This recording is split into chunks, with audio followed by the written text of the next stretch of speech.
think, I mean, it's easy to play with Kel'el, someone who understands the game that way, who can, jump out of the gym. It's easy. He's a smart player. He's a great defender too. So yeah, on both ends, it's I wouldn't say it's hard to play with him.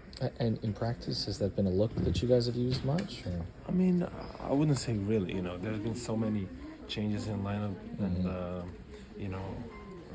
rotations too. So like, we kind of lately been really working like areas working together. So, but I feel like me and Khalil kind of understand each other. It's easy. He'll roll. I'll pass him the ball. That's about it. You talked last year about. We talked a lot about what position you would play, and I remember playing some 5, playing some 4. I know in this system, it's not really so position based, but having a guy who is sort of a natural 5 out there with you, it seemed to play to your strengths to sort of allow you to handle a lot of the responsibilities at the 4. Yeah. I mean, it's easy, Bam is kind of different because Bam's a scorer too. So you gotta be patient with Bam. You gotta get him his space and this and that. Khalil just screens and rolls. He's like a traditional dribble, which in this NBA is kind of not even nobody's doing that anymore. But he's so talented, and it's like I said, it's easy with him if you know what he's gonna do. I'm not saying it's hard to play with him. You gotta understand the game the right way to kind of make sure that he gets his space. Yeah, I mean, Khalil's basically giving you vertical spacing. Yeah, right. That's the thing. It's just changing the flow. Whereas Bam's gonna flare out to different parts on the floor. Maybe those pocket passes where he can shoot one-on-one. You gotta space out. Khalil's just screen roll, and he's gonna be vertical. So it's so insane because you feel like either I'm gonna score or I'm just gonna throw it up and he's gonna catch it.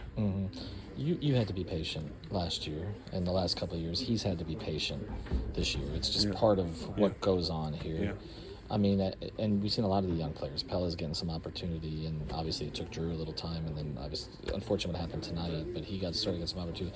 How did you guys lean on each other at all about that kind of stuff when, you're competing for minutes, but at the same time, you all have shown you can contribute in different ways? Yeah, I mean, I just talked to Jaime last night about it. We kind of, I feel like we really kind of complement each other as young guys, and we kind of have this.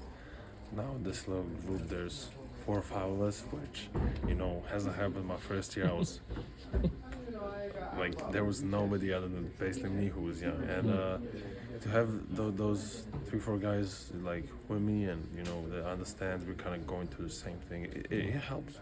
It helps. I wouldn't say it's really competitive between who is trying to get whose minutes. It just... there's so many positions all of us can play. I don't feel like we're kind of getting into each other's ways. But yeah, it's great to have this kind of young group of guys. And then ideally, the thing is to build something together going forward. To have all these young guys be part of it. Yeah, I mean, of course, you hope that something like that we're gonna have a chance to do something like that. You see all these young teams like OKC, Houston, we're just building around young guys, but.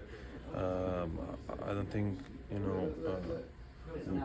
we will ever be in a rebuild mode. No. I don't think you'll see it here, and we're just trying to win. So that's why coach is always hard on us young guys, because he expects us to be like, let's say PJ Tucker was when he was here, or all those guys, role players that have to be good at that moment.